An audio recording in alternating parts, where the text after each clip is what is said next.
أعوذ بالله من الشيطان الرجيم. بسم الله الرحمن الرحيم.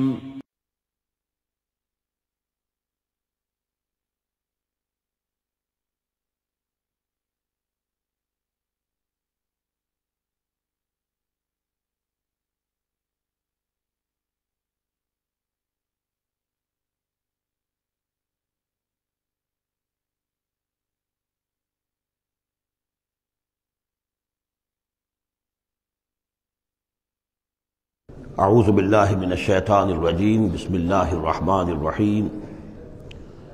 جند ما هنالک محزوم من الاحزاب کذبت قبلهم قوم نوح وعاد وفرعون ذو الاوتاد وثمود وقوم لوط واصحاب الایکۃ اولئک الاحزاب ان کل الا کذب الرسل فحق عقاب صدق اللہ العظیم۔ یہ بھی ایک لشکر ہے ان میں سے کہ جو اس سے پہلے ہلاک کیے جا چکے ہیں، ان کی قسمت میں بھی اب اسی طرح کی ہلاکت لکھی جا چکی ہے۔ اگلی آیتوں میں ذکر ہو رہا ہے جیسے قوم نوح، قوم ہود، اور اسی طریقے سے ذو الاوتاد، فرعون، ثمود اور قوم لوط، یہ سب ہلاک ہوئی ہیں۔ اسی طرح سے اب یہ قریش بھی جو ہے معلوم ہوتا ہے کہ اسی انجام سے دوچار ہونے کا فیصلہ کر چکے ہیں۔ کذبت قبلہم قوم نوح، جھٹلایا تھا ان سے پہلے قوم نوح نے اور عاد نے، وعاد وفرعون، اور فرعون ذو الاوتاد میخوں والا، کیونکہ ان کا لشکر بہت بڑا تھا، تو جب وہ لاؤ لشکر کے ساتھ چلتے تھے تو بہت سے گھوڑوں پر اور خچروں پر تو صرف وہ جو کھوٹے ہوتے ہیں کہ جن سے کہ خیمے گاڑے جاتے ہیں اس کے لیے، تو وہی لدے ہوئے ہوتے تھے۔ وثمود، اور قوم ثمود، وقوم لوط، لوط کی قوم، واصحاب الایکہ، اور یہ قوم شعیب جو بن والے تھے۔ اولئک الاحزاب، یہ ہیں وہ جماعتیں، یہ ہیں وہ گروہ، یہ ہیں وہ قومیں کہ جو ہلاک ہو چکی ہیں۔ ان کل الا کذب الرسل، ان سب نے رسولوں کی تکذیب کی، فحق عقاب، تو وہ میرے سزا کے اور میری عقوبت کے مستحق ہو گئے۔ وما ينظر هؤلاء الا صيحة واحدة ما لها من فواق، اور یہ لوگ بھی اب منتظر نہیں ہیں مگر صرف ایک چنگھاڑ کے، ایک ہی چنگھاڑ ہوگی ہماری طرف سے، ما لہا من فواق، جس میں کوئی وقفہ نہیں ہوگا، یہ ایک مسلسل۔ آپ دیکھیں کہ اگر کوئی زوردار آواز مسلسل چلے تو یہ انسان کی ہلاکت کا ذریعہ بن جائے گی۔ کبھی کبھی لاؤڈ سپیکر میں خرابی ہوتی ہے اور اس کی گونج پیدا ہوتی ہے، بسا اوقات نماز کے دوران اس کا تجربہ ہوتا ہے، تو جو کیفیت پھر ہو جاتی ہے انسان کی، حالانکہ وہ چند سیکنڈز کی بات ہے، 1-2 منٹ کی بات ہے، لیکن اگر زوردار آواز مسلسل چلے، ویسے بھی آج ہمیں معلوم ہے کہ یہ ساؤنڈ ویوز جو ہوتی ہیں یہ بھی ایک قسم کی انرجی ہے، اور ان ساؤنڈ ویوز کے ذریعے سے بھی یہ سارے کا سارا جو نظام ہے درہم برہم ہو سکتا ہے۔ یہ اگر اتنی زوردار ویوز ہو تو ان سب کو توڑ پھوڑ کر رکھ دیں گے جو کہ مادی یہ اس وقت عالم ہے۔ تو ان وما ينظر هؤلاء، مگر اللہ تعالیٰ کو کوئی اور بہت بڑا کوئی کام کرنے کی ضرورت نہیں ہوتی قوموں کو ہلاک کرنے کے لیے، ایک چنگھاڑ، وما ينظر هؤلاء الا صيحة واحدة ما لها من فواق، لیکن وہ رکے گی نہیں، بیچ میں دم نہیں لے گی، مسلسل۔ وقالوا ربنا عجل لنا قطنا قبل يوم الحساب، اور وہ کہہ رہے ہیں، اور یہ وہ استہزاء کہا کرتے تھے کہ پروردگار یہ جو محمد کہہ رہا ہے صلی اللہ علیہ وسلم کہ ہمارا کوئی حساب کتاب ہونا ہے، تو جو ہماری بیلنس شیٹ ہے وہ ہمیں ابھی دے دے، یوم الحساب سے پہلے ہمیں تو ابھی وہ ہمارا بتا دے کہ کیا ہماری بیلنس شیٹ ہے۔ قطنا، چٹھی ہماری، پچھلے زمانے میں جو چٹھے بنتے تھے، کاروبار کا سالانہ چٹھا بنتا ہے کہ یہ آمد، یہ خرچ اور یہ بچت۔ ربنا عجل لنا، جلدی دے دے ہمیں، لنا قطنا، ہماری چٹھی، ہمارا کریڈٹ اور ڈیبٹ بیلنس جو ہے، بیلنس شیٹ دے دے، قبل یوم الحساب، اس یوم الحساب سے پہلے۔ اصبر علی ما یقولون، اے محمد صلی اللہ علیہ وسلم آپ صبر کیجئے جو کچھ یہ کہہ رہے ہیں۔ واذکر عبدنا داود، اور آپ تو ذرا تذکرہ کیجئے داود کا، ہمارے بندے داود کا، ذل عید، جو بڑی قوت والا تھا، انہ اواب، اور ساتھ ہی وہ بہت ہی رجوع کرنے والا تھا اللہ کی جناب میں۔ انا سخرنا الجبال معہ، ہم نے تو اس کے ساتھ پہاڑوں کو مسخر کر دیا تھا، یسبحن بالعشی والاشراق، جو اس کے ساتھ ہی تسبیح کرتے تھے، اس کی آواز میں آواز ملا کر، شام کو بھی اور صبح کے وقت بھی۔ والطیر محشورا، اور پرندے بھی کہ جو جمع کر دیے جاتے تھے، جو ان کے ساتھ مل کر حمد کے ترانے الاپتے تھے۔ کل لہ اواب، یہ سب کے سب اللہ کی طرف رجوع کرتے تھے، یا یہ کہ یہ سب کے سب رجوع کرتے تھے حضرت داؤد کی طرف، اور پھر داؤد جو ہے وہ گویا کہ ان سب کے ساتھ اللہ کی جناب رجوع کرتے تھے۔ وَشَدَدْنَا مُلْكَهُ وَآتَيْنَاهُ الْحِكْمَةَ وَفَصْلَ الْخِطَابِ، اور ہم نے اس کی جو حکومت تھی اسے خوب مضبوط کیا تھا، اور ہم نے اسے حکمت عطا کی تھی اور فصل الخطاب بھی عطا کیا تھا، یعنی فیصلہ کن بات کہنے کی صلاحیت، ایسی بات کہی جائے جس سے کہ لوگ سب مطمئن ہو جائیں کہ ہاں یہ بات ٹھیک ہے، فیصلہ کن بات ہو، دو ٹوک ہو، اور یہ کہ سب کے لیے موجب اطمینان ہو۔ وَهَلْ أَتَاكَ نَبَأُ الْخَصْمِ، اب یہ جو 3-4 واقعات اس صورت میں آ رہے ہیں یہ مشکلات القرآن میں سے ہیں۔ اس کی وجہ یہ ہے کہ یہ ہیں واقعات، لیکن ان کی یہاں پہ صرف اشارے کنائے میں قرآن نے تذکرہ کیا ہے۔ ان کی تفصیل کے لیے اگر ہم رجوع کرتے ہیں تورات کی طرف تو وہاں ہمیں کچھ قصے ایسے ملتے ہیں کہ جو انبیاء کی شان سے پوری طرح مطابقت نہیں رکھتے، لہذا ایک بہت یوں سمجھیے کہ ایک ہمارے لیے شش و پنج کا مسئلہ ہے کہ مفسرین واقعہ تو اس طرح کا ہے، معلوم ہوتا ہے کہ کہیں کوئی خطا ہوئی ہے اور ہو جاتا ہے، آخر نبی اور رسول جو ہے وہ بھی سب اللہ کے بندے تھے، اور اللہ تعالیٰ کی طرف سے خصوصی حفاظت ان کی ہوتی تھی، وہ معصوم ہوتے تھے بئی معنی، یہ نہیں کہ ان کے اندر کوئی غلطی کا رجحان ہی کبھی پیدا نہیں ہو سکتا تھا، وہ تو اگر یہ رجحان ہی پیدا نہ ہوتا تو فرشتے ہوتے، پھر وہ انسان نہ رہتے، جب تک وہ انسان تھے تو اس رجحان کے پیدا ہونے کی نفی ہم نہیں کر سکتے، لیکن یہ کہ اللہ انہیں بچا لیتا تھا، روک لیتا تھا۔ تو وقت کے اوپر بچا لینا، روک لینا، جیسے حضور کے بارے میں آتا ہے کہ آپ اپنی وہ نوجوانی کے دور میں حضور فرماتے کہ 2 مرتبہ میں نے ارادہ کیا کہ وہ جو میلے ہوتے تھے جہاں پر کچھ وہ قصے کہانیاں ہوتی تھیں، وہاں پر فوش گوئی بھی ہوتی تھی، شاعر جو ہے وہ ایسے ایسے اپنے قصیدے سناتے تھے، اپنے معاشقوں کی تفاصیل بیان کرتے تھے، تو 2 مرتبہ حضور کہتے ہیں میں نے ارادہ کیا کہ میں بھی ان میں جاؤں، دیکھوں کیا ہوتا ہے، وہاں پہ میں بھی شریک ہوں، لیکن دونوں مرتبہ یہ ہوا کہ فاصلے پر ہوتا ہوگا، ظاہر بات ہے کہ عین مکے میں تو نہیں تھا وہ، تو جیسے عکاس کا بازار جو ہے وہ ذرا فاصلے پر لگتا تھا، تو راستے ہی میں کہیں تھوڑی دیر آرام کرنے کے لیے بیٹھے ہیں اور نیند آ گئی ہے، ساری رات سوتے رہے، صبح آنکھ کھلی ہے، تو اللہ تعالیٰ نے بچا لیا کہ وہاں جانے کی شکل ہی پیدا نہیں ہوئی، حالانکہ ابھی نبوت آپ کو، ویسے تو نبی پیدائشی نبی ہوتے ہیں، نبوت تو حضور فرماتے ہیں کہ مجھے مل چکی تھی جبکہ ابھی آدم کی روح جو ہے وہ ان کے جسد میں پھونکی نہیں گئی تھی، والآدم بین الروح والجسد، تو عالم ارواح میں بھی نبی کی روح جو ہے وہ تو اپنی اسی امتیازی شان کے ساتھ تھی، لیکن یہ کہ نبوت کا ظہور ہوا ہے جب آپ کی عمر 40 برس کی ہوئی ہے، لیکن اس سے پہلے بھی بچپن میں بھی اور لڑکپن میں بھی اور اس کے بعد آگے جو ہے جوانی اور نوجوانی میں بھی اللہ پوری طرح حفاظت کرتا ہے، لیکن حفاظت کا مطلب یہی ہے کہ کوئی غلط بات کا ارادہ اگر پیدا ہو بھی جائے کسی وجہ سے تو اللہ تعالیٰ ایسے انتظامات کر دیتا ہے کہ اس کی تکمیل کی نوبت نہیں آتی۔ اب یہ جو ایک واقعہ ہوا ہے حضرت داؤد علیہ السلام کا، اس کے پیچھے جو قصہ بیان کیا گیا ہے جو تورات میں ہے، وہ تو یہ ہے کہ ان کی بہت سی بیویاں تھیں، یہ جو تعدد ازدواج 4 کی پابندی تو حضور کی شریعت میں آ کر ہوئی ہے، ورنہ اس سے پہلے تو آپ کو معلوم ہے بادشاہ لوگ جو ہوتے تھے ان کے حرم ہوتے تھے بڑے بڑے، تو حضرت داؤد علیہ السلام کا بھی بڑا حرم تھا، بیویاں تھیں بہت سی، لیکن اسی اثناء میں انہیں کسی اور عورت کے بارے میں ان کے دل میں خیال پیدا ہو گیا، رغبت ہوئی، اس سے وہ شادی کرنے کی خواہش پیدا ہوئی، اور وہ کسی شخص کے نکاح میں تھی۔ اس خیال کا دل میں آنا جو ہے بس اس کے اوپر ٹوکنے کے لیے کہ تم کیا سوچ رہے ہو، یہ غلط بات سوچ رہے ہو، اللہ تعالیٰ نے ایک شکل پیدا کر دی۔ وَهَلْ أَتَاكَ نَبَأُ الْخَصْمِ، اور کیا تمہارے پاس آ چکی ہے 2 دعوے داروں کی خبر، یعنی کچھ لوگ آئے تھے جن کا ایک مقدمہ تھا، ان کی خبر، اِذْ تَصَوَّرُوا الْمِحْرَابَ، جبکہ انہوں نے دیوار پھلانگ کر محراب میں، حجرے میں جہاں حضرت داؤد علیہ السلام اللہ کی عبادت میں یاد میں مشغول تھے وہاں پہنچ گئے، پہرے داروں وغیرہ سے سب سے بچ کر فصیل کو یا دیوار جو تھی اس کو پھلانگ کر آ گئے۔ اِذْ دَخَلُوا عَلَىٰ دَاوُودَ، اب جب وہ وہاں وہ تنہا اللہ کی یاد میں تھے، انہوں نے دیکھا اللہ داؤد نے یہ 2 اشخاص آ گئے ہیں، فَفَزِعَ مِنْهُمْ، تو وہ ڈرے ان سے کہ پتہ نہیں کس نیت سے آئے ہیں، کس ارادے سے آئے ہیں، 2 انسان ہیں۔ قَالُوا لَا تَخَفْ، انہوں نے کہا کہ آپ ڈریں نہیں، خصمان بغا بعضنا علی بعض، ہم 2 ہیں ایک دوسرے کے مقابلے کے فریق، خصم کہتے ہیں جو ایک دوسرے کے بالمقابل ہوں، مخالف، ہم 2 مخالف ہیں، بغا بعضنا علی بعض، ہم میں سے کسی نے دوسرے پر زیادتی کی ہے، فحکم بیننا بالحق، تو ہمارے مابین حق کے ساتھ فیصلہ کیجئے، ولا تشتت، اور دیکھیے اسے ٹالیے نہیں، آپ کہہ کہ کل آنا پرسوں آنا، یہ نہیں، یہ معاملہ ہمارا بڑا ایمرجنسی والا ہے، فوری طور پر ہم چاہتے ہیں کہ آپ ہمیں بتائیں، وَاهْدِنَا إِلَىٰ سَوَاءِ الصِّرَاطِ، اور سواء الصِّرَاط، اور ہمیں پھر ہدایت دیجیے سیدھے راستے کی طرف کہ کیا کون سی شکل بہتر ہے، کون سا راستہ صحیح ہے۔ ان ھذا اخی، اب یہ جو مدعی تھا وہ کہہ رہا ہے یہ میرا بھائی ہے، لہو 99 نعجۃ، اس کے پاس 99 دمبیاں ہیں، یعنی اس کا جو ہے بہت بڑا جو ہے ریوڑ ہے اس کے پاس، ولی نعجۃ واحدہ، میری ایک ہی دمبی ہے۔ اصل میں اس تورات کے واقعے کو اگر ہم سمجھیں تو اس کا مطلب یہ ہے کہ ایک شخص کے پاس 99 بیویاں ہیں، میرے پاس صرف ایک بیوی ہے۔ فقال اکفلنیھا، اب وہ کہہ رہا ہے کہ یہ بھی مجھے دے دے۔ وعزنی فی الخطاب، اور اس نے مجھے دبا لیا ہے، یعنی دباؤ ڈال رہا ہے مجھ پر، پریشرائز کر رہا ہے، جو گفتگو کرتا ہے تو بڑے زوردار انداز میں کرتا ہے۔ قال لقد ظلمک بسؤالک، بسؤال ناجتک الی نعاجہ، حضرت داؤد نے فوراً کہا کہ یہ تو بڑی ظلم کی بات ہے،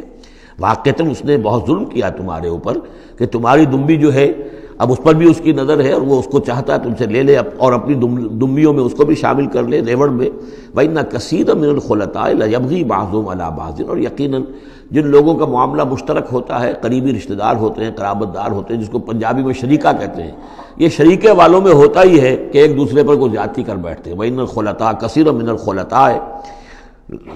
لَيَبْغِي بَعْضُهُمْ عَلَى بَعْضٍ، کوئی ایک دوسرے پر زیادتی کر بیٹھتے ہیں، إِلَّا الَّذِينَ آمَنُوا وَعَمِلُوا الصَّالِحَاتِ، سوائے ان کے کہ جو صاحب ایمان ہوں اور نیک عمل والے ہوں، وَقَلِيلٌ مَّا هُمْ، اور ایسے لوگ بہرحال کم ہوتے ہیں، زیادہ تعداد میں نہیں ہوتے۔ وَظَنَّ داؤد أَنَّمَا فَتَنَّاهُ، اس پر اچانک خیال آیا داؤد کو کہ یہ تو اصل میں سارا معاملہ جو ہے اللہ تعالیٰ نے مجھے آزمایا ہے، اللہ تعالیٰ نے در حقیقت مجھے متنبع کرنے کے لیے یہ ساری صورتحال جو پیدا فرمائی ہے۔ انہیں اپنے اس خیال کے اوپر پھر جو تنبع ہوا، فاستغفر ربہ، تو انہوں نے استغفار کیا اپنے رب سے، وخر راکعا واناب، اور وہ گر پڑے سجدے کے اندر، رکوع کہہ دیجئے، سجدہ کہہ دیجئے، راکعا گر پڑا جھک کر، اور رجوع ہوا، اس نے اللہ تعالیٰ کی طرف اپنے آپ کو پوری طریقے سے متوجہ کر لیا۔ یہ آیت سجدہ ہے۔ یہ جو بھی اسرائیلی روایت اس سلسلے میں آئی ہے، اس کے ضمن میں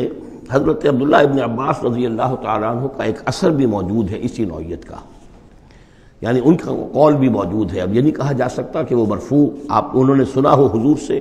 یا یہ کہ وہ صرف جو ہے روایت انہوں نے یہود سے سنی ہو اور اسی کو بیان کر دیا ہو، واللہ عالم۔ لیکن میں یہ سمجھتا ہوں کہ یہ چیز جیسے کہ ہم پڑھ چکے ہیں اس سے پہلے سورہ احزاب میں، حضور سے کہا گیا کہ اب آپ مزید شادی نہیں کریں گے، وَلَوْ أَعْجَبَكَ حُسْنُهُنَّ، وہاں پر بھی کوئی پردہ تو نہیں ڈالا گیا۔ ہو سکتا ہے کہ کوئی خاتون جو ہے آپ کی طبیعت میں آمادگی پیدا ہو جائے کہ آپ اس سے نکاح کریں، لیکن اب آپ خواہ وہ آپ کو پسند بھی آ جائیں، لیکن آپ اب نکاح نہیں کریں گے۔ تو یہ جو انسانی تقاضے ہیں، ظاہر بات ہے کہ انبیاء کا معاملہ جو ہے، جیسے کہ میں نے عرض کیا، بشریت تو ان کے ساتھ ہوتی ہے اور بشری تقاضے بھی ہوتے ہیں، لیکن نبی معصوم ہوتا ہے اس معنی میں کہ ان کا اس طرح کا کوئی اگر خیال ہو بھی جائے تو اس کی تکمیل اللہ نہیں ہونے دیتا، حفاظت کر لیتا ہے، اسی کا نام ہے عصمت انبیاء۔ فغفرنا لہ ذلک، تو ہم نے وہ جو بھی معاملہ تھا ہم نے معاف کر دیا اسے، وَإِنَّ لَهُ عِندَنَا لَزُلْفَىٰ، اور وحسن مآب، اور یقیناً ہمارے پاس داؤد کا لیے بہت اونچا مرتبہ ہے اور بہت اچھا ٹھکانہ ہے، جہاں وہ جب لوٹ کر آئے گا تو بہت اعلیٰ مقام ہم عطا کریں گے۔ یا داؤد انا جعلناک خلیفۃ فی الارض، ہم نے کہا کہ اے داؤد ہم نے تمہیں زمین میں خلیفہ بنایا ہے، تمہیں حاکم بنایا ہے، فاحکم بین الناس بالحق، تو لوگوں میں جو فیصلے کرو معاملات کے حق کے ساتھ کرو، ولا تتبع الہویٰ، اور دیکھو اپنی خواہش کی پیروی نہ کرو، فیضلک عن سبیل اللہ،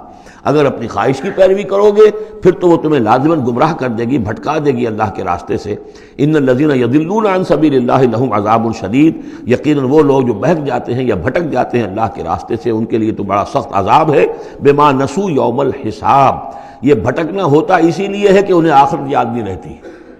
بسبب اس کے کہ وہ بھول جاتے ہیں حساب کے دن کو۔ وہ یوم آخر اگر یاد رہے، آخرت کی زندگی کا یقین رہے، تو پھر انسان جو ہے سیدھا رہتا ہے۔ وما خلقنا السماء والارض وما بینہما باطلا، اور ہم نے جو کچھ کے آسمانوں میں ہے اور زمین میں ہے اور جو کچھ ان کے مابین ہے اسے بیکار پیدا نہیں کیا۔ اب یہ وہی لفظ آ گیا ہے دوبارہ جو سورہ آل عمران میں تھا، ربنا ما خلقت ھذا باطلا سبحانک فقنا عذاب النار۔ اس کے علاوہ سورہ مومنون میں آ چکا ہے، افحسبتم انما خلقناکم عبثا وانکم الینا لا ترجعون۔ تو یہ عبث اور بیکار کام کرنا اللہ کی شان سے بہت ہی یوں سمجھیے کہ بعید ہے۔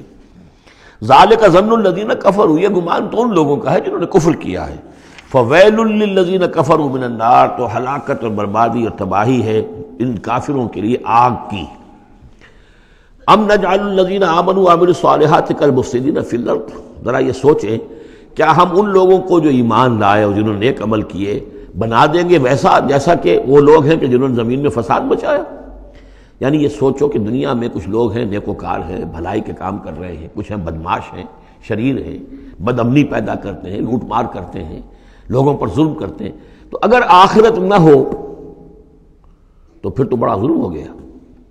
یہ نیکوکار تو گھاٹے میں رہ گئے، بدماش عیش میں رہے، جن کے لیے کوئی اسکروپلز نہیں ہے، کوئی اصول نہیں ہے، ان کے لیے نہ دیانت ہے، نہ امانت ہے، کچھ نہیں ہے، جہاں داؤ لگ جائے، جہاں ہاتھ پڑ جائے وہ حاصل کرنے کے لیے تیار ہے، اپنی تمام خواہشات کی جو ہے وہ تکمیل کرنے کے لیے ہر دم جو ہے وہ تیار ہیں، دیکھتے نہیں جائز ہے کہ ناجائز ہے، تو وہ تو پھر نفع میں رہے۔ اگر کوئی آخرت نہیں ہے تو پھر نفع میں وہ رہے، گھاٹے میں یہ رہے۔ جو بیچارے بچ بچ کر چلتے ہیں، کسی کا دل نہ میں دکھا دوں، کسی کا حق نہ مار لوں، کسی پر زیادتی نہ کر بیٹھوں، میں حلال کھاؤں، جائز کھاؤں، محنت سے اور سچ بولوں، جھوٹ نہ بولوں، وہ تو پھر گھاٹے میں رہیں گے۔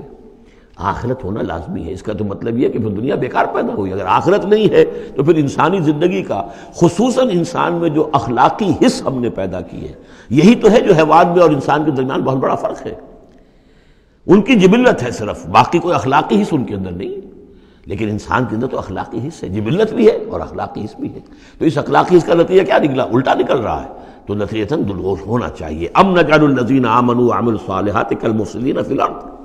ام نجعل المتقین کالفجار، کیا ہم اپنے متقی بندوں کو برابر کر دیں گے ان فاجروں اور فاسقوں کی؟ کتاب انزلناہ الیک مبارک، یہ کتاب ہے قرآن جو ہے نبی ہم نے آپ پر نازل کی ہے، مبارک، بہت بابرکت ہے۔ یہ برکت کے لفظ کو یہاں سمجھ لیجئے۔ برکہ عربی زبان میں کہتے ہیں کسی شے میں سے اس کے خیر کو نکالنے والی شے، وہ برکت ہے۔ کوئی شے پوٹینشلی آپ میں ہے، لیکن یہ کہ وہ ڈورمنٹ پڑی ہوئی ہے، سوئی ہوئی ہے، اور اس کو آپ ایکسپلائٹ نہیں کر رہے، استعمال نہیں کر رہے، آپ کو اس کا شعور بھی نہیں ہے، احساس بھی نہیں ہے۔ کوئی شے جو آپ کو اس کا احساس دلا دے، پھر آپ اپنی صلاحیت کو استعمال کریں، ایکسپلائٹ کریں، اسے بروئے کار لائیں، وہ شے برکت والی ہوئی۔ تو یہ لفظ آتا ہے قرآن مجید میں، یا تو بام مبارکہ، باران رحمت، بارش برستی ہے، زمین میں وہ پوٹینشل رویدگی موجود ہے، ڈورمنٹ ہے، بیج پڑے ہوئے، پانی آتا ہے، جذب ہوتا ہے، آسموسس شروع ہوتا ہے، پانی داخل ہوتا ہے بیج کے اندر، وہاں کو حرکت شروع ہوتی ہے، اب وہاں سے وہ جو رویدگی نکل رہی ہے اور وہ بیج جو ہے اس سے اب 2 پتیاں نکلی ہیں، تو مام مبارکہ۔ اسی طرح یہ کتاب مبارک ہے اس معنی میں کہ انسان کے اندر اللہ نے جو خیر ودیت کیا ہوا ہے، موجود ہے، اس کی روح میں ہے نور تجلی بھی اسی خاک میں پنہاں، غافل تو نرا صاحب ادراک نہیں ہے، وہ ہے تمہارے اندر، لیکن یہ کہ وہ ڈورمنٹ ہے، اس کو نکال کر برآمد کرنا، اس کو سامنے لانا، اس نیکی کو بروئے کار لانا، اس روح کی اور روحانیت جو ہے اس کی نشو و نما، اس کا پروان چڑھنا، یہ اس کتاب کا نتیجہ ہے۔ تو یہ کتاب مبارک ہے۔ کتاب انزلناہ الیک مبارک لیدبروا آیاتہ ولیتذکر اولو الالباب، یہ مبارک ہے، بابرکت ہے، تاکہ وہ تدبر کریں اس کی آیات پر، اور تاکہ جو ہوش مند لوگ ہیں وہ اس سے سبق حاصل کریں۔ وَوَهَبْنَا لِدَاوُودَ سلیمان، اور ہم نے داؤد کو سلیمان جیسا بیٹا عطا کیا، نعم العبد، بہت ہی اچھا بندہ تھا ہمارا، انہ اواب، اور یقیناً وہ بھی ہماری طرف رجوع کرتا رہتا تھا، ہماری طرف ہی رجوع رہتا تھا، توجہ رکھتا تھا، گیان دھیان ہمارے ساتھ لگائے رکھتا تھا۔ اذ ورد علیہ بالعشی الصافنات الجیاد، جب یہ کہ شام کے وقت ان کے سامنے پیش کیے گئے، یعنی جیسے انہوں نے پہلے ہم پڑھ چکے ہیں کہ انہوں نے اپنی فوجوں کی انسپیکشن کی تھی، تو وہ فوجیں کہ جو انسانوں کی بھی تھی، جنوں کی بھی تھی، یوزعون، ان کی ریجیمنٹس بنائی گئی تھی، بٹالینز بنائی گئی تھی، اس میں پرندے بھی تھے۔ اسی طریقے سے اب جو گھوڑے رکھے ہوئے تھے جہاد کے لیے، ظاہر بات ہے کہ گھوڑے، کیولری جو ہے وہ تو زمانے میں اصل شے تھی، تو اس کو انہوں نے جو شام کے وقت انسپیکشن پریڈ کوئی ہوئی گھوڑوں کی، تو وَإِذْ عُرِضَ عَلَيْهِ بِالْعَشِيِّ الصَّافِنَاتُ الْجِيَادُ، جو بہت ہی عمدہ، بہت اعلیٰ نسل والے، بہت عمدہ جو گھوڑے تھے، ان کو اس کے سامنے پیش کیے گئے، معائنہ کر رہے تھے حضرت سلیمان۔ فَقَالَ إِنِّي أَحْبَبْتُ حُبَّ الْخَيْرِ عَنْ ذِكْرِ رَبِّي، ہوا یہ کہ اس میں کچھ دیر ہو گئی، شام کا وقت تھا اور سورج جو ہے وہ غروب ہو گیا، عصر کی نماز ان کی قضا ہو گئی، جیسے کہ حضور کی عصر کی ایک نماز قضا ہوئی تھی غزوہ احزاب میں، اور اس پر حضور نے لعنت فرمائی تھی پھر کفار پر کہ ان کی وجہ سے ہماری آج عصر کی نماز، اور خاص طور پر جس کو صلاۃ الوسطیٰ عام طور پر چونکہ گمان ہے، وہ آج ہماری قضا ہو گئی، تو عصر کی نماز ان کی قضا ہو گئی۔ تو انہوں نے کہا کہ مجھے یہ جو حب الخیر، یہ خیر ہے نا، یہ گھوڑے جو ہیں یہ خیر ہے، دولت ہے، ایک آدمی کی بہت اچھی جو ہے پونجی ہے، اس کی محبت نے، انی احببت حب الخیر عن ذکر ربی، میں اس کی محبت میں اتنا مصروف ہو گیا، اتنا مشغول ہو گیا کہ اپنے رب کا ذکر جو ہے وہ بھول گیا، حتیٰ توارت بالحجاب، حتیٰ توارت الشمس بالحجاب، یہاں گویا کہ سورج کا لفظ محذوف ہے، یہاں تک کہ سورج جو ہے وہ تو چھپ گیا، اوٹ میں آ گیا۔ ردوہا علیہ، تو اس میں انہوں نے کہا کہ ذرا واپس لاؤ ان گھوڑوں کو۔ فطفق مسحا بالسوق والاعناق، تو اب وہ لگا تلوار مارنے ان کی گردنوں پر اور ان کے پیروں پر۔ اس کو سمجھنا چاہیے کہ غلبہ حال میں یہ کیفیت ہوئی۔ اس کی بھی تعویل کرنے کی بہت کوشش کی گئی کہ نہیں وہ تو پوچھنے کے لیے ان کی گردن گویا کہ اور ان کو چوم چاٹ رہے ہیں، تو انہوں نے جو ہاتھ چلائے تھے ان کی گردن اور جو ان کے پاؤں، جیسے کہ آدمی جب یعنی بہت ہی گھوڑا بہت اعلیٰ نسل کا ہو تو آپ ہاتھ پھیرتے ہیں اس کے اوپر، تو اس سے ایک اپنائیت کا احساس اس کے اندر بھی پیدا ہوتا ہے۔ تو یہ جو نہیں، یہ بات نہیں ہے، بات سیدھی وہی ہے کہ جو یعنی خام خواہ اس میں ضرورت نہیں ہے، جیسے کہ غلبہ حال کسی وقت ہو جاتا ہے، خام خواہ تعویل کی کیا ضرورت ہے۔ جیسے حضرت عمر کا معاملہ ہو گیا تھا کہ غزوہ احد میں تلوار پھینک کر بیٹھ گئے کہ اب جب محمد ہی قتل ہو گئے صلی اللہ علیہ وسلم تو اب اور کس کے لیے لڑنا ہے؟ حالانکہ لڑنا تو اللہ کے لیے تھا، محمد کے لیے تو نہیں لڑنا تھا، لیکن ایک طرح طبیعت ہوتی ہے، ایک وقت میں احساسات اور جذبات کا ایسا غلبہ ہو جاتا ہے۔ وہی غلبہ ان پر ہوا ہے حضور کے انتقال کے وقت، وہ بھی تلوار کھینچ کے بیٹھ گئے تھے کہ جو شخص کہے گا کہ محمد کا انتقال ہو گیا گردن اڑا دوں گا۔ وہ تو پھر حضرت ابو بکر آئے ہیں، انہوں نے پھر آ کے خطبہ دیا ہے، اور خطبے میں وہ آیت بھی پڑھی ہے وما محمد الا رسول قد خلت من قبلہ الرسل افإن مات أو قتل انقلبتم على أعقابكم، اور ساتھ ہی پھر انہوں نے یہ خطبہ دیا کہ من كان يعبد محمدا فإن محمدا قد مات ومن كان يعبد الله فإن الله حي لا يموت۔ کوئی شخص اگر محمد کو پوجتا تھا، محمد کی عبادت کرتا تھا تو وہ سن لے محمد کا انتقال ہو گیا، اور جو کوئی اللہ کو پوجتا تھا اور اللہ کی بندگی کرتا تھا اس کو جان لینا چاہیے اللہ پر کبھی موت واقع نہیں ہوگی، وہ زندہ رہنے والا ہے۔ تو یہ غلبہ حال کی ایک کیفیت ہے کہ اسی کیفیت میں کہ میری یہ نماز جو ہے یہ چھوٹ گئی ہے۔ بہرحال یہ دونوں میں نے آپ کے سامنے رکھ دیے ہیں۔ وَلَقَدْ فَتَنَّا سُلَيْمَانَ وَأَلْقَيْنَا عَلَى كُرْسِيِّهِ جَسَدًا ثُمَّ أَنَابَ۔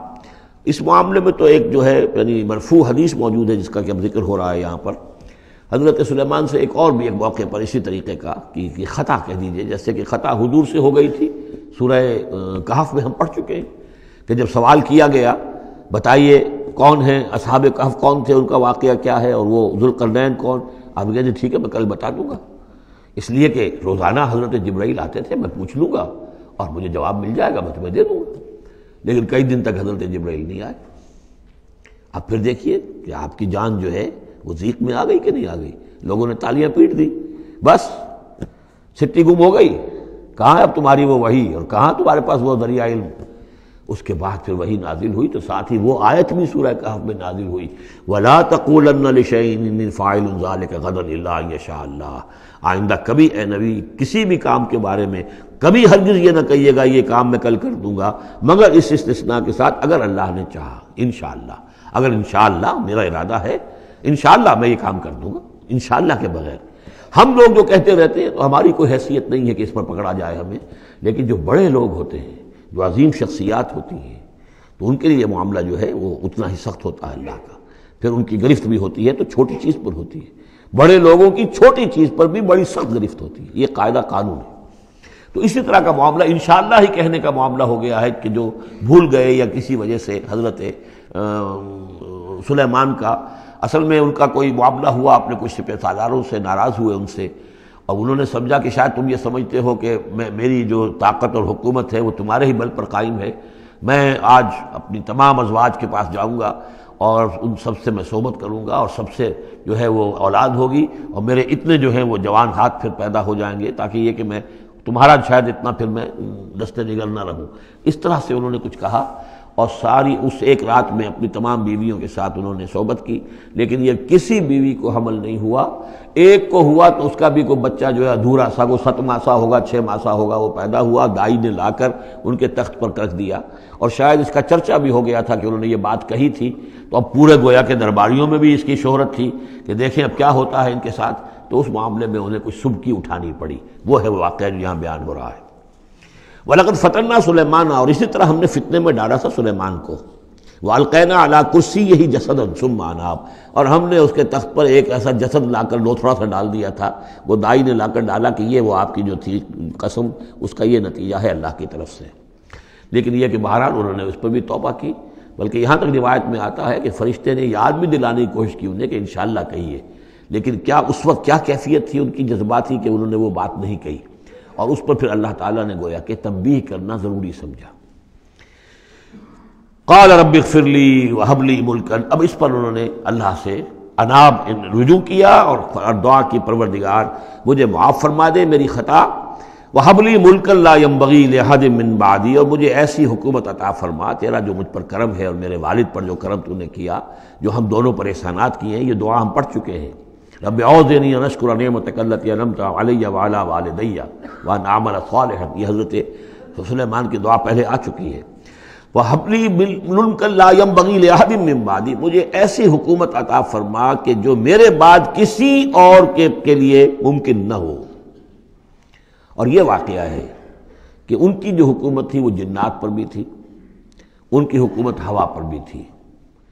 ان کا قانون پرندوں پر بھی چل رہا ہے۔ اس اعتبار سے واقعتاً یہ مثالی ہے ایک معاملہ، لا ينبغی لأحد من بعدی، میرے بعد پھر کسی اور کو اس طرح کی حکومت نہ ملے، تو اس طرح کی حکومت پھر اللہ تعالیٰ نے کسی اور کو نہیں دی۔ اللہ نے ان کی اس دعا کو قبول فرمایا، انک انت الوہاب، یقیناً تو ہی ہے دینے والا، عطا کرنے والا۔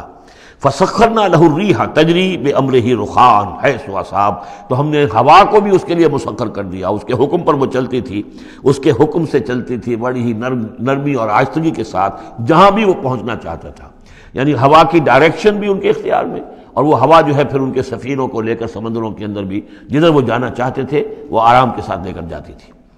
وَشَيَاطِينَ كُلَّ بَنَّاءٍ وَغَوَّاصٍ، اور ہم نے مسخر کر دیے تھے اس کے لیے وہ شیاطین یعنی جنات، کل بنائن جو سب کے سب بنانے والے تھے، عمارتوں کے بنا، بنا کہتے ہیں معمار کو۔ بنا حسن البنا شہید رحمۃ اللہ علیہ، ان کا خاندانی پیشہ جو ہے وہ تعمیر،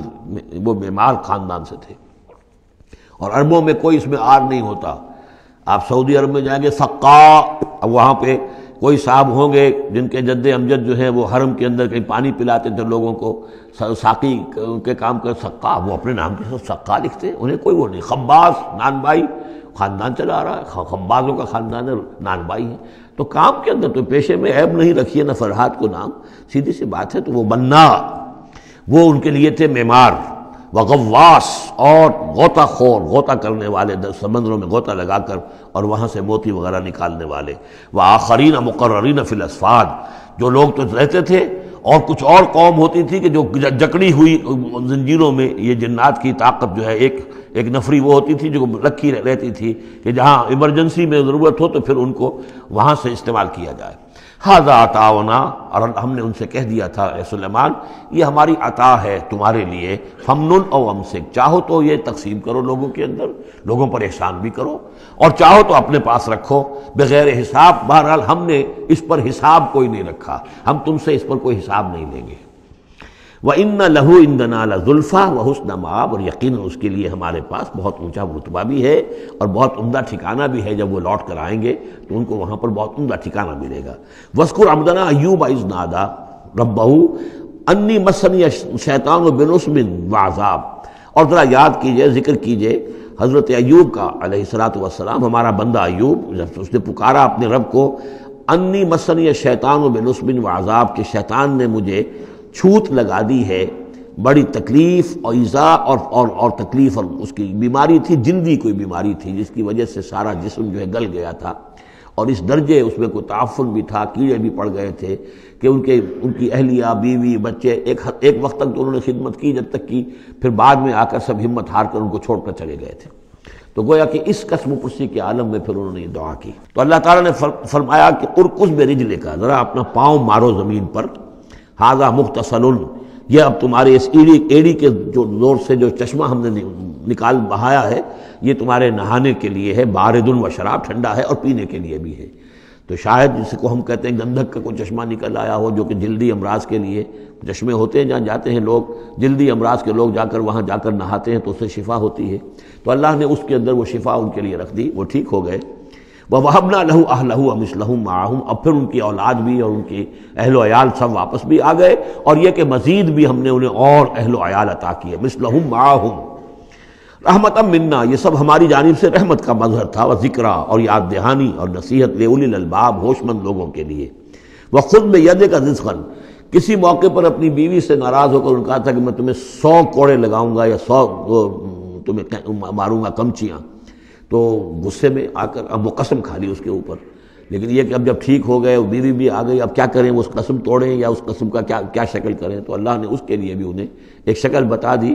کہ سینکوں کا ایک تھبا لے لو, جیسے جھاڑواں ہوتی تھی پرانے زمانے میں, تو اس میں وہ 100 اگر سینکیں ہیں تو وہ لے لو. خذ بیدک ضغثاً, تم لے لو اپنے ہاتھ میں سینکوں کا ایک مٹھا, فضرب بہ, اور اس سے ایک ضرب لگا دو, ولا تحنث, اس سے یہ کہ تمہاری وہ قسم ٹوٹے گی نہیں, وہ 100 وہ جو ہے کمچیاں ایک ہی مرتبہ لگ جائیں گی. انا وجدناہ صابرا, ہم نے اسے اپنا صبر کرنے والا بندہ پایا. نعم العبد, کیا ہی عمدہ وہ اچھا بندہ تھا ہمارا. انہ اواب, یقیناً وہ بھی ہماری طرف رجوع کرنے والا انسان تھا. واذکر عبادنا ابراہیم و اسحاق و یعقوب اولی الایدی والابصار, اور تذکرہ فرمائیے ہمارے بندوں ابراہیم کا اور اسحاق کا اور یعقوب کا, وہ بھی تھے بڑے ہاتھوں والے, یعنی بڑے ان کے یعنی قوتوں والے, والابصار, اور آنکھوں والے, مشاہدہ بھی, غور و فکر بھی, ہاتھوں والے بھی, طاقت والے بھی. انا اخلصناہم بخالصۃ ذکر الدار, ہم نے ان سب کو خالص کر لیا تھا ایک خالص شے کے لیے. ایک خالص شے کون سی ہے؟ آخرت کے گھر کی یاد دہانی. یعنی وہ لوگوں کو ہمیشہ متوجہ کرتے رہتے تھے کہ اصل زندگی آخرت کی زندگی ہے. انا اخلصناہم بخالصۃ, ایک خالص شے کے لیے ہم نے انہیں خالص کر لیا تھا. یعنی ان کی زندگی میں اب ایک ہی, جیسا کہ میں نے بارہا عرض کیا ہے کہ جو اللہ کا بندہ اس مقام پر پہنچ جائے, پھر واقعہ یہ ہے کہ اسے دنیا کی دولت سے دلچسپی نہیں, دنیا کی کسی اور دوسری چیز کی طرف رغبت نہیں. اس کے وقت کا, اس کا ایک ایک منٹ, اس کی توانائی جو بھی اللہ نے اس کو دی ہے, اس کا خون کا ایک ایک قطرہ وقف ہو جاتا ہے پھر اس کام کے لیے کہ خلق خدا کو خدا کی طرف بلائے, اللہ کی طرف بلائے, اور انہیں بچائے آخرت کے انجام سے, برے انجام سے. اس کے سوا کیا ہو. جیسے ہمارے شیخ معین الدین اجمیری رحمۃ اللہ علیہ, وہ آئے تھے ہندوستان میں, اگر اس وقت آ کر بیٹھے ہیں اجمیر میں, جبکہ اجمیر ابھی جو ہے وہ کفر کا گڑھ تھا, راجپوتوں کا مرکزی مقام. اس لیے کہ شیخ علی حجویری جو لاہور میں ہیں, جن کو داتا گنج بخش کہتے ہیں, وہ تو اس وقت آئے ہیں لاہور میں جبکہ لاہور اسلامی حکومت میں شامل ہو چکا تھا. لیکن یہ کہ یہ معین الدین اجمیری, چونکہ ابھی تک مسلمانوں کی حکومت وہاں تک نہیں پہنچی تھی, جو سمجھیے اجمیر جو ہے وہ تو راجپوتوں کا گڑھ, اور اس میں جو ہے وہاں جا کر بیٹھ کے اللہ کا بندہ اور دعوت دے رہا ہے. اور کاروبار تو کوئی کرنے نہیں آئے تھے وہ, بلکہ یہ کہ اللہ کی طرف بلانا.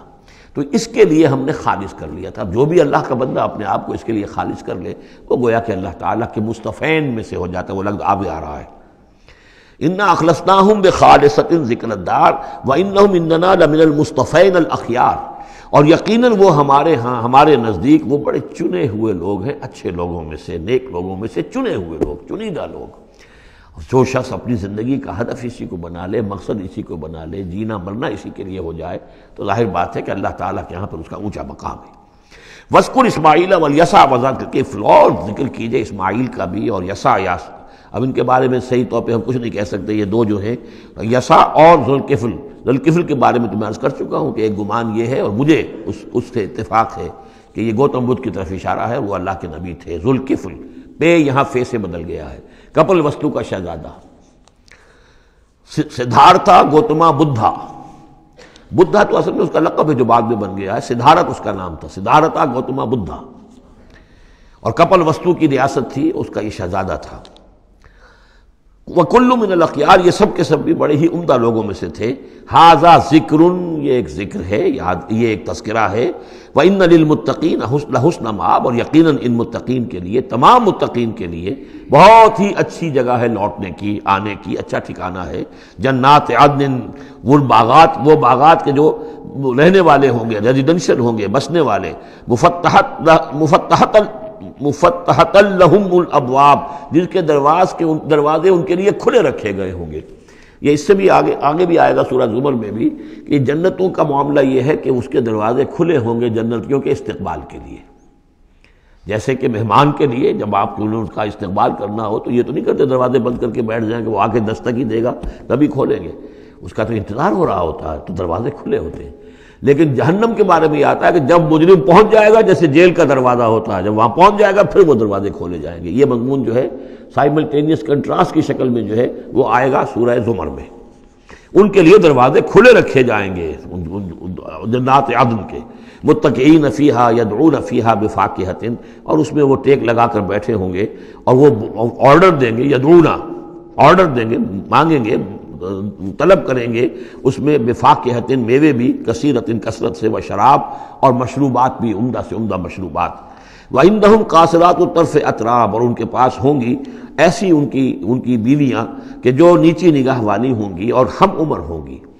ھذا ما توعدون لیوم الحساب، یہ ہے جس کا تم سے وعدہ کیا جا رہا ہے حساب کے دن۔ ان ھذا لرزقنا ما لہ من نفاد، اور یہ ہوگا ہمارا رزق، ہمارا عطا کردہ دی ہوئی چیزیں اب یہ کبھی ختم نہیں ہوں گی۔ یہ نہ سمجھنا کہ یہ نعمتیں ختم ہو جائیں گی، یہ باقی رہیں گی ہمیشہ ہمیش۔ ھذا وان للطاغین لشر مآب، یہ تو ہے اہل جنت کا معاملہ، لیکن جو سرکش تھے، جو باغی تھے ہمارے، ان کے لیے ہے برا لوٹنے کا مقام، بری جگہ، جہنم یصلونھا، جس میں وہ داخل ہوں گے، فبئس المہاد، اور وہ بہت ہی برا بچھونا ہوگا۔ ھذا فلیذوقوہ حمیم وغساق، اور کہہ دیا جائے گا یہ ہے اب وہ جس کا وعدہ تم سے کیا گیا تھا، فلیذوقوہ، اب وہ اس کو چکھیں۔ حمیم، جو کیا ہوگا وہاں گرم پانی ہوگا، غساق، زخموں کا دھون، جو زخموں کو صاف کرتے ہیں جس پانی سے، پھر اس میں پیپ ہے یا کچھ اور چیزیں ہیں کہ جس سے انسان کی طبیعت ابا کرتی ہے۔ وآخر من شکلہ ازواج، اور اسی طرح کی اور چیزیں بھی جو ان کو دی جائیں گی کھانے اور پینے کے لیے، وہ اسی طرح کی چیزیں ہوں گی، گھناؤنی اور بد ذائقہ۔ ھذا فوج مقتحم معکم، اب وہ جو جہنم میں جو لوگ پڑے ہوئے پہلے سے، جب ایک قوم آئی پھر دوسری آئی، جو نئی قوم آئے گی تو پہلے والے جو ہے وہ کہیں گے اب تو پہلے یہاں مصیبت میں ہیں، جگہ بھی یہاں نہیں ہے، تنگی ہے، حبس بھی ہے، یہ بھی ہے، اب یہ ایک اور چلی آ رہی ہے فوج۔ ھذا فوج مقتحم معکم، ایک اور فوج آ رہی ہے کہ جو تمہارے اوپر دھسی چلی آ رہی ہے۔ لا مرحبا بہم، ان کے لیے کوئی کشادگی نہ ہو، کوئی مرحبا نہیں ان کے لیے۔ مرحبا یہ ان کے کہنے کا ایک وہ تھا، گریٹنگ کا، مرحبا مرحبا، یعنی آئیے آئیے، آپ کے لیے کشادگی ہے، ہر جگہ آپ کے لیے یہاں سہولت ہے۔ وہ کہیں گے لا مرحبا بہم، اب یہ نئے آنے والوں کے لیے یہ جو نئی انسٹالمنٹ آ رہی ہے جہنمیوں کی، یہاں کوئی ان کے لیے جگہ نہیں۔ انہم صالوا النار، یہ ہیں گھسے آنے والے آگ میں۔ قالوا بل انتم، وہ آنے والے کہیں گے نہیں تم، لا مرحبا بکم، تمہارے لیے نہ ہو کوئی کشادگی، تمہارے لیے کوئی مرحبا نہ ہو۔ انتم قدمتموہ لنا فبئس القرار، یہ تو تم لوگ ہو جنہوں نے یہ سارا سامان ہمارے لیے فراہم کیا ہے، تم ہم سے پہلی نسل ہو، تم نے وہ سارے جو ہے غلط طور طریقے ایجاد کیے تھے، تم نے وہ عقائد جو ہے وہ ہمیں سکھائے تھے، ہم تو تمہارے کرتوتوں کی وجہ سے، تمہاری پیروی کرنے کی وجہ سے یہاں تمہارے اس جہنم میں آئے ہیں۔ بل انتم قدمتموہ لنا فبئس القرار، تو یہ بہت ہی بری جگہ ہے رہنے کی، ٹھہرنے کی۔ قالوا ربنا من قدم لنا هذا فزده عذابا ضعفا في النار، اور وہ کہیں گے پروردگار جن لوگوں نے ہمارے لیے یہ چیزیں کی اور ہمیں ان راستوں پر ڈالا، اور ان کو تو اور عذاب دے، اضافہ کر ان کے عذاب میں، ضعفا، دگنا عذاب آگ کا۔ وقالوا ما لنا لا نرى رجالا كنا نعدهم من الاشرار، وہ کہیں گے یہ کیا بات ہے، ہم یہاں آپ لوگوں کے ساتھ کچھ لوگ تھے جنہیں ہم سمجھتے تھے بڑے گھٹیا لوگ، ان کی کوئی حیثیت نہیں تھی، کمی کاری لوگ تھے، وہ محمد پر ایمان لے آئے تھے صلی اللہ علیہ وسلم، وہ ہم تو ان کو استہزائی کرتے رہے، وہ یہاں نظر نہیں آ رہے آپ کے پاس، ظاہر بات ہے وہ تو جنت میں گئے، وہ یہاں تھوڑا ہی ہوں گے۔ تو وما لنا لا نرى رجالا، اور کیا ہوا ہے کہ ہم نہیں دیکھ رہے ان لوگوں کو، وہ یہاں نظر نہیں آ رہے کہ جن کو ہم کنا نعدهم من الاشرار، جنہیں ہم برے لوگ سمجھتے تھے۔ اتخذناہم سخریا، کیا ہم نے ان کو صرف ایسے ہی جو ہے ایک یعنی ہنسی ٹھٹا بنا لیا تھا، ام زاغت عنہم الابصار، یا ہماری نگاہیں جو ہیں ان سے کج ہو گئی ہیں، دیکھ نہیں پا رہی ہیں، ہم انہیں دیکھ نہیں پا رہے، ہماری نگاہیں جو ہیں ان سے چوک رہی ہیں۔ ان ذالک لحق تخاصم اہل النار، تمہیں یقین رکھنا چاہیے کہ یہ سب کچھ جو ہم بیان کر رہے ہیں حق ہے، یہی جھگڑا اور یہی جو ہے ان جہنمیوں کے مابین یہی تکرار ہوگی۔ قل انما انا منذر، کہہ دیجئے نبی کہ میں تو بس ایک منذر ہوں، خبردار کرنے والا۔ وما من الہ الا اللہ الواحد القہار، نہیں ہے کوئی الہ معبود سوائے ایک اللہ کے جو الواحد ہے، اکیلا ہے اور قہار ہے، پوری طرح چھایا ہوا ہے۔ رب السماوات والارض وما بینہما العزیز الغفار، وہ آسمانوں اور زمین کا رب ہے، مالک ہے، اور جو کچھ ان کے مابین ہے اس کا بھی العزیز ہے، زبردست، اور الغفار ہے، بخشنے والا۔ قل هو نبأ عظیم، میں نبی کہہ دیجئے یہ ایک بہت بڑی خبر ہے جو محمد لے کر آئے ہیں صلی اللہ علیہ وسلم۔ یہ وہی لفظ ہے کہ اس سے آخری پارہ شروع ہوتا ہے، اما یتساءلون عن النبأ العظیم الذی هم فیہ مختلفون کلا سیعلمون ثم کلا سیعلمون۔ ھذا نبأ قل ھو نبأ عظیم انتم عنہ معرضون، اور تم اس سے اعراض کر رہے ہو، بہت بڑی خبر ہے تمہارے لیے یہ بہت ہی فیصلہ کن بات ہے، لیکن یہ کہ تم اعراض کر رہے ہو۔ ما کان لی من علم بالملأ الاعلی اذ یختصمون، اور مجھے کچھ معلوم نہیں ہے کہ ملأ اعلیٰ میں کیا اختلافات ہو رہے ہیں۔ یہ لفظ نوٹ کر لیجئے، اس کا ذکر سورہ زمر میں بھی آئے گا کہ فرشتوں کی آراء بھی مختلف ہوتی ہیں، اور وہ بھی کسی کی رائے ہوگی کہ اب عذاب بھیج دیا جانا چاہیے، کوئی سوچتا ہوگا کہ نہیں ابھی اور تاخیر ہونی چاہیے، تو اس طرح سے آپس میں کچھ گفتگو کرتے ہیں۔ ہوتا وہ ہے جو آخری فیصلہ اللہ کرتا ہے، لیکن ظاہر بات ہے کہ وہ بھی عاقل ہستیاں ہیں، تو ان کا بھی ان کے ہاں جو ہے وہ کوئی آراء ہوتی ہے، تو آراء کے اندر کبھی کبھی اختلاف بھی ہو جاتا ہے۔ ما کان لی من علم بالملأ الاعلی، میرے پاس کوئی علم نہیں ہے ملأ اعلیٰ میں فرشتے جو ہیں وہ کس کس چیز میں اختلاف کر رہے ہیں۔ اذ یوحیٰ الی ان یوحیٰ الی الا انما انا نذیر مبین، مجھے تو بس یہ میری طرف وحی کیا گیا ہے کہ میں ہوں صرف واضح طور پر خبردار کر دینے والا۔ اذ قال ربک للملائکۃ انی خالق بشرا من طین، اب مصحف میں یہ آخری اور 7ویں مرتبہ یہ قصہ ابلیس و آدم آ رہا ہے، 7th time and the last time۔ جب کہا تھا آپ کے رب نے فرشتوں سے کہ میں بنانے والا ہوں ایک بشر من طین، ایک انسان بنانے والا ہوں مٹی سے، فَإِذَا سَوَّيْتُهُ، جب میں اس کی تخلیق مکمل کر لوں، درست کر دوں، ٹھیک بنا چکوں، نک سک سے درست کر دوں، اس کو فنیشنگ ٹچز دے دوں۔ تسویہ اس معنی میں آتا، تخلیق تسویہ۔ سبح اسم ربک الاعلی الذی خلق فسوی والذی قدر فہدی، تو تخلیق کے بعد تسویہ ہے، یہ وہاں انشاءاللہ اس پر تفصیل سے بات ہوگی۔ فَإِذَا سَوَّيْتُهُ، جب میں اسے پورا بنا لوں، وَنَفَخْتُ فِيهِ مِن رُوحِی، اور اس میں میں اپنی روح میں سے پھونک دوں، فَقَعُوا لَهُ سَاجِدِینَ، تو گر پڑنا اس کے سامنے سجدے میں۔ اب یہ روح ہی کو ضرور نوٹ کیجئے، اور فَإِذَا سَوَّيْتُهُ وَنَفَخْتُ فِيهِ مِن رُوحِی فَقَعُوا لَهُ سَاجِدِینَ، تو گویا کہ مسجود ملائک ہونا آدم کا اس روح ربانی کی بنیاد پر ہے۔ اس سے پہلے وہ آدم جو بھی کچھ ہے، جب تک کہ روح نہیں پھونکی گئی ہے اس وقت تک وہ مسجود نہیں ہے۔ اس کا رتبہ مقام جو بھی ہے وہ اس روح ربانی کی وجہ سے جو اس میں پھونکی گئی ہے۔ فسجد الملائکۃ کلھم اجمعون، یہ آیت جو کہ تو پہلے بھی آ چکی ہے، کس قدر زور ہے، سجدہ کیا تمام فرشتوں نے، سب کے سب نے جمع ہو کر، اکٹھے ہو کر، الا ابلیس، نہیں کیا ابلیس نے، استکبر وکان من الکافرین، اس نے استکبار کیا، گھمنڈ کیا، اور وہ کافروں میں سے ہو گیا یا کافروں میں سے تھا، پہلے ہی سے اس میں کفر تھا، چھپا ہوا تھا، تکبر تھا، چھپا ہوا تھا، اب وہ کفر اور تکبر جو وہ سامنے آ گیا، جیسے منافقین کا نفاق غزوہ احزاب کے موقع پر ان کی زبانوں پر آ گیا۔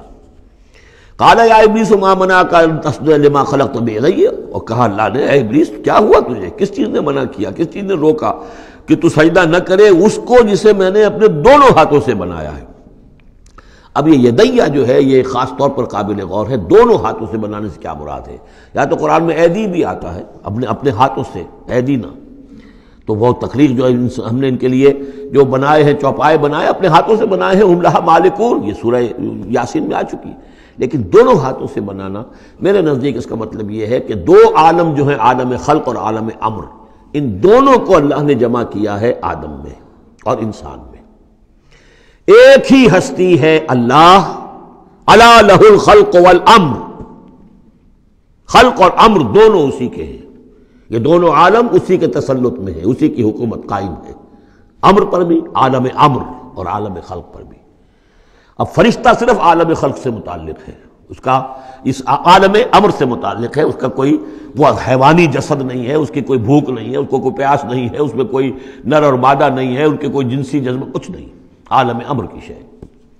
باقی یہ جنات ہیں، ان کے اندر یہ سارا عالم خلق کی شے، ان میں روح کا سوال ہی نہیں۔ باقی جتنے بھی حیوانات ہیں ارضی، یہ عالم خلق کی شے ہے۔ انسان واحد مخلوق ہے اللہ کی، جس میں پھر دونوں چیزیں آ کر جمع ہوئی ہیں کہ عالم خلق سے ہے اس کا حیوانی وجود، یہ جسم جو بنا ہے، یہ مٹی سے بنا ہے، اور لیکن اس کے اندر اللہ نے لا کر وہ امانت جو ہے عالم امر کی روح، وہ جو ہے اس کے اندر پھونکی ہے۔ انا عرضنا الامانۃ علی السماوات والارض والجبال فابین ان یحملنها واشفقن منها وحملها الانسان، اس میں بھی میں یہ بات عرض کر چکا ہوں۔ تو خلقتہ بیدی، میں نے اپنے دونوں ہاتھوں سے بنایا اسے۔ اب اس کو استعارے میں بھی لیا گیا ہے اس معنی میں کہ بڑے اہتمام سے بنایا، میں نے دونوں ہاتھوں سے بنایا ہے، تو اشرف المخلوقات ہے، وہ بات بھی صحیح ہے کہ اللہ تعالیٰ کی کریشن کا کلائمیکس اللہ تعالیٰ کی یوں سمجھیے کہ اس کی کلائمیکس جو ہے، نقطہ عروج جو ہے اس کی تخلیق کا، وہ انسان ہے۔ قال یا ابلیس ما منعک ان تسجد لما خلقت بیدی استکبرت ام کنت من العالین، کیا تم نے غرور کیا، استکبار کیا، یا تو ہے ہی بہت بڑے درجے میں تھا، کوئی تیرا درجہ بہت بلند تھا؟ قال انا خیر من، اس نے کہا صحیح ہے بات، اے اللہ میں اس سے بہتر ہوں۔ اس کے سامنے روح ہے ہی نہیں، اس کے سامنے صرف آدم کا جسد خاکی ہے، حیوانی ہے، تو جھوٹ نہیں کہہ رہا اس کے اعتبار سے، اس کے مشاہدے کے اعتبار سے بات صحیح ہے کہ یہ تو مجھ سے کم تر ہے۔ خلقتنی من نار وخلقتہ من طین، مجھے تو نے بنایا آگ سے، اس کو بنایا مٹی سے۔ قال فاخرج منها فانک رجیم، سوال یہ ہے کہ اللہ حکم دے رہا ہے تم سجدہ کرو، تو تم نے اللہ کے حکم کی سے نافرمانی کی ہے نا۔ فاخرج منها، نکل جاؤ اب یہاں سے، فانک رجیم، تم مردود ہو گئے ہو، وان علیک لعنتی الی یوم الدین، اور اب تم پر آخرت کے دن تک، اگلے وہ جزا و سزا والے دن تک تم پر لعنت رہے گی، میری لعنت۔ قال رب فانظرنی الی یوم یبعثون، اس نے کہا کہ پروردگار پھر مجھے ذرا مہلت دے اس دن تک جب کہ یہ دوبارہ اٹھائے جائیں گے، آدم اور اس کی نسل پوری کی پوری۔ قال فإنک من المنظرین، اللہ تعالیٰ نے اسی یعنی استحقار کے انداز میں، ٹھیک ہے جاؤ تمہیں یہ دی گئی مہلت جو تم نے مانگا ہے، گرانٹڈ۔ الی یوم الوقت المعلوم، اس وقت کے دن تک جو معلوم ہے، طے شدہ ہے، یوم یبعثون جب آنا ہے اس وقت تک کے لیے تمہیں مہلت دے دی گئی۔ قال فبعزتک لأغوینہم اجمعین، اب اس نے کہا جب تو نے مجھے مہلت دے دی ہے تو اے اللہ تیری عزت کی قسم، تیرے اقتدار اور اختیار کی قسم، میں ان سب کو گمراہ کر کے رہوں گا۔ الا عبادک منہم المخلصین، سوائے اس میں سے تیرے وہ بندے جنہیں تو خود اپنا بنا لے، مخلص، مخلص نہیں مخلص۔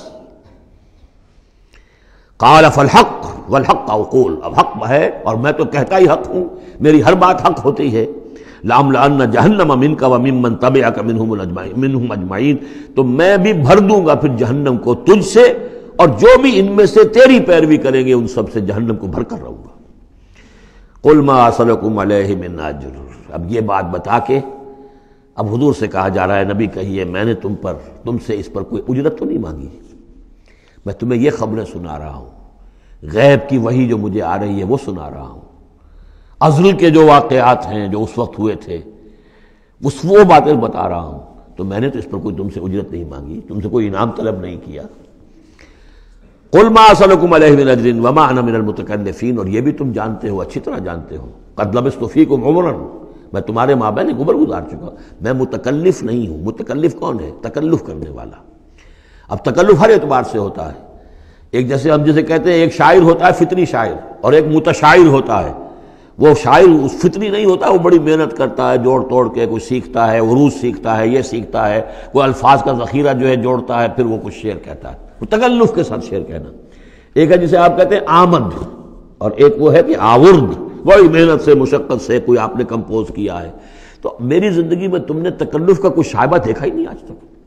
سادہ زندگی۔ خاص طور پر یہ کہ کبھی میں نے شعر کہنے کی کوشش کی ہو، کبھی میں نے کوئی خود خطیب بننے کی کوشش کی ہو، اس کی کوئی مشق کی ہو۔ ما انا من المتکلفین، میں کوئی بنانے والا اور تکلف کرنے والا اور تصنع کرنے والا نہیں ہوں۔ ان ہوا الا ذکر للعالمین، نہیں ہے یہ مگر یاد دہانی اور نصیحت تمام جہان والوں کے لیے۔ وَلَا تَعْلَمُنَّ نَبَأَهُ بَعْدَ حِینٍ، اور اس کی جو خبر ہے، جو اس کا نتیجہ نکلنے والا ہے،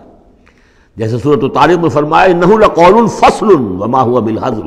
یہ فیصلہ کل بات بن کر آیا ہے قرآن۔ اب جو فیصلہ جیسے کہ ہم سورہ بنی اسرائیل میں پڑھ چکے ہیں، وبالحق انزلناہ وبالحق نزل، ہم نے حق کے ساتھ نازل کیا اور حق کے ساتھ یہ نازل ہوا ہے۔ اب فیصلہ ہوگا، اسی کی ترازو میں قوموں کی تقدیریں تلیں گی اور فیصلے ہوں گے۔ جیسے کہ حدیث ہے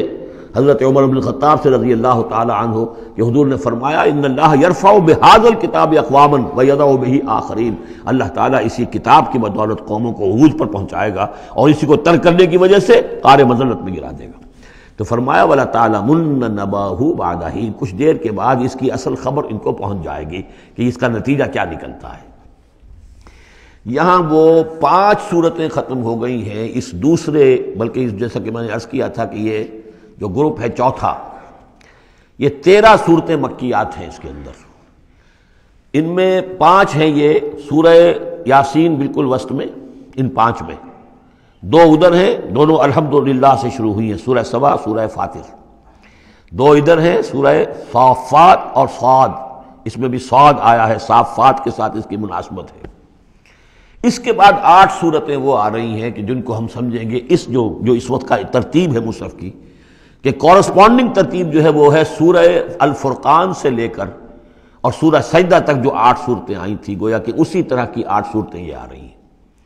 ان میں بھی 7 وہ تھیں کہ جو حروف مقطعات سے شروع ہوئیں، 4 الف لام میم سے، 2 طاسین میم سے، 1 طاسین سے، البتہ ایک وہ تھی جو بغیر حروف مقطعات کے شروع ہوئی ہے، سورۃ الفرقان۔ یہاں بھی یہ ایک سورت جو شروع ہو رہی ہے سورہ زمر، یہ بغیر حروف مقطعات کے ہے، باقی 7 صورتیں جو ہے حامیم حامیم حامیم حامیم، ان میں سے ایک جو ہے وہ حامیم عین سین قاف، لیکن حامیم کا سلسلہ چلے گا۔ یہ 7 صورتیں در حقیقت ایک سیکونس میں ہیں، اور لیکن یہ بھی ہے معنوی طور پر یہ بھی اسی میں شامل ہے۔ اور ان میں سے اب یہ سمجھ لیجئے کہ جو پہلی 4 صورتیں ہیں ان کا مرکزی مضمون ہے توحید عملی۔ ایک ہے توحید عقیدے کی توحید، اللہ کو ایک ماننا اکیلا، لا ضد لہ ولا ند لہ ولا مثل لہ ولا مثال لہ ولا مثیل لہ، اس کے جیسا کوئی نہیں ہے، نہ صفات کے اعتبار سے نہ ذات میں، کوئی اس کا کفر نہیں ہے، لم یلد ولم یولد، یہ سب کیا ہی عقیدہ ہے۔ ایک ہے عمل کی توحید، توحید عملی، وہ کیا ہے؟ عمل کی توحید کیا ہے؟ توحید فی العالم عمل، اور جس کو کہ امام ابن تیمیہ رحمۃ اللہ علیہ نے ایک اور بڑی خوبصورت اصطلاح استعمال کی ہے، توحید فی الطلب، توحید فی العقیدہ اور توحید فی الطلب۔ وہ طلب جو ہم پڑھ چکے ہیں سورہ حج میں، ضعف الطالب والمطلوب، یہ طالب و مطلوب کا جو ریلیشن شپ ہے، ہر انسان کا کوئی نہ کوئی مطلوب ہے، کوئی آئیڈیل ہے، کوئی آدرش ہے، کسی کے لیے وہ جی رہا ہے، کسی مقصد کے لیے۔ ایک انسانوں کی عظیم اکثریت ہے جو حیوانی سطح پر زندگی گزار رہے ہیں، جن کا کوئی مقصد زندگی ہے ہی نہیں۔ انسٹنکٹس جیسے کہ حیوانات ہیں، پیٹ میں بھوک لگی ہے وہ کھائے گا، ادھر ادھر منہ مارے گا۔ اسی طریقے سے اس کا جنسی جذبہ، اس کا ایک نظام ہے، اس کے تحت ہی ہوتا ہے۔ اس میں جنسی جذبہ اس طرح کا بھی نہیں ہے کہ بعض انسان جو ہے وہ سور بن جاتے ہیں جنسی اعتبار سے، وہ نہیں ہے، ان کا ایک نظام ہے، بس انسٹنکٹ کے تحت ہے چل رہا۔ تو جو لوگ صرف اسی پر کھانا پینا، بچے پیدا کرنا، ان کو پال دینا، اگر یہ کام کر رہے ہیں، کوئی ان کی زندگی میں مقصد ہے ہی نہیں، تو وہ نرے حیوان ہے، انسان ہے ہی نہیں۔ اولئک کالانعام بل ھم اضل، وہ چوپایوں کے مانند ہے بلکہ ان سے بھی گئے گزرے ہیں۔ انسان کہلانے کا مستحق کم سے کم وہ شخص ہے کہ جس نے زندگی میں کوئی نہ کوئی مقصد معین کیا ہو۔ کس لیے جینا ہے، کس لیے مرنا ہے، زندگی کاہے کے لیے؟ وہ مقصد تو کیا ہے؟ اصل میں تو کیا تھا؟ اپنے رب کو چاہو، اس سے محبت کرو، اس کو مطلوب بناؤ، تمہارا مطلوب صرف اللہ ہو، لا مطلوب الا اللہ، لا مقصود الا اللہ، لا محبوب الا اللہ۔ یہ تھا جس کے لیے تمہیں جینا تھا، اسی کے لیے تمہیں مرنا تھا۔ ان صلاتی و نسکی و محیای و مماتی للہ رب العالمین۔ جس شخص کی یہ توحید نہیں ہے وہ عقیدے کی توحید لیے پھرے، عمل میں مشرک ہے، شرک فی العمل، جس کا تذکرہ پہلے بھی ہو چکا ہے، لیکن ان صورتوں میں اب ایک بڑے سیکوینس کے ساتھ آئے گی بات۔ ویسے وہ آیت ہم پڑھ چکے ہیں، ارأیت من اتخذ الہہ ہواہ افانت تکون علیہ وکیلا، اے نبی آپ نے اس شخص کو دیکھا جس نے اپنی خواہش نفس کو اپنا معبود بنا لیا، تو کیا آپ ایسے شخص کی ذمہ داری لیں گے؟ وہ کہتا تو ہے اپنے آپ کو میں موحد ہوں، اپنی خواہشات نفس، اپنے نفس کے کسی مطالبے کو پورا کر رہا ہے۔ یہ دیکھے بغیر کہ اللہ نے اس کو حلال کیا یا حرام کیا ہے، تو اس کا معبود تو اس کا نفس ہے، اللہ کہاں ہے؟ ہاں اللہ کے لیے بھی جا کے نماز پڑھ لیتا ہے، لیکن دوسری طرف وہ نفس کو اپنا معبود بنا کے شرک کر رہا ہے، کہتا ہے لا الہ الا اللہ، تعویذ کو وہ اس کے جو ہے باقاعدہ تسبیح کر رہا ہے، ضربے لگا رہا ہے، جبکہ اس کا معبود اس کا نفس ہے۔ اسی طریقے سے حدیث میں آیا تعیس عبد الدینار و عبد الدرہم، ہلاک ہو جائے یا ہلاک ہو گیا درہم و دینار کا بندہ۔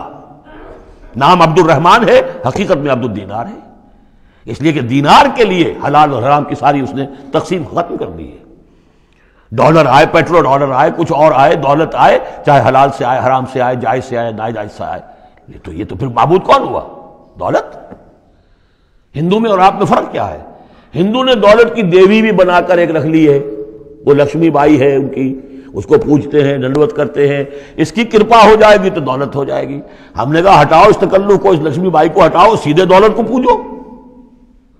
تو دولت کے پجاری تو ہم ہیں۔ یہ جو توحید ہے، توحید عملی،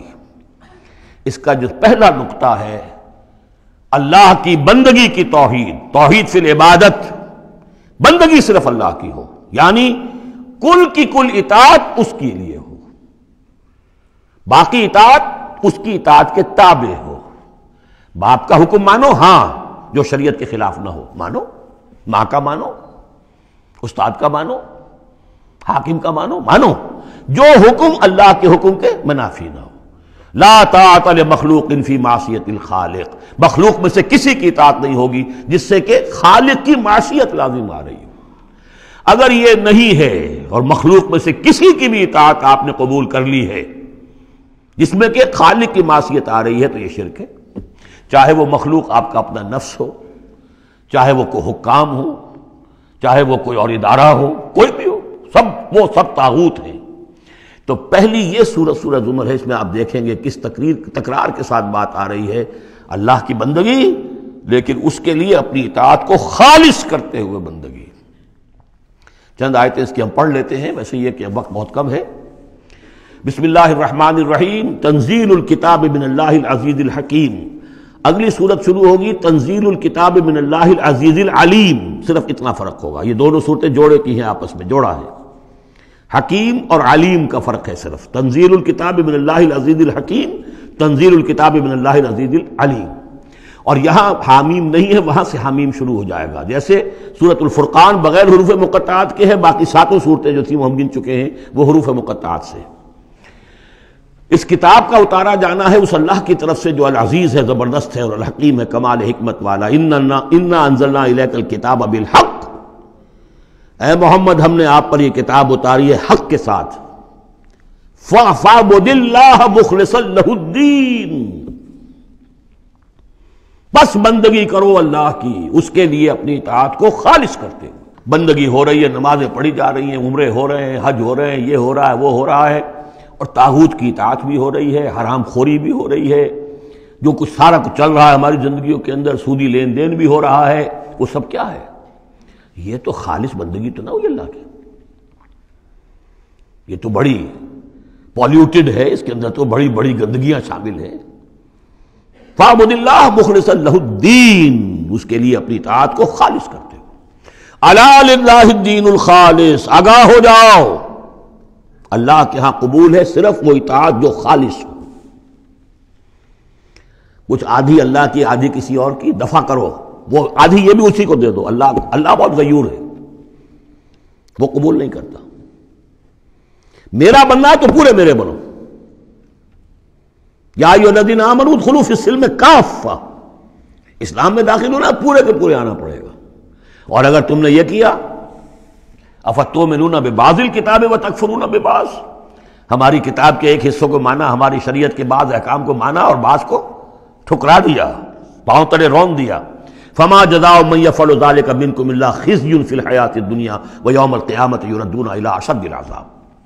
تو جو لوگ یہ طرز عمل اختیار کریں گے ان کی سزا اس کے سوا کچھ نہیں کہ دنیا کی زندگی میں ذلیل و خوار کر دیے جائیں اور قیامت کے دن شدید ترین عذاب میں جھونک دیے جائیں۔ تو دنیا کی رسوائی تو ہمارے سامنے، ہمارے ماتھے پر لکھی ہوئی ہے۔ 150 کروڑ یا 130 کروڑ دنیا میں ہوتے ہوئے عزت نام کی کوئی شے ہمارے پاس نہیں۔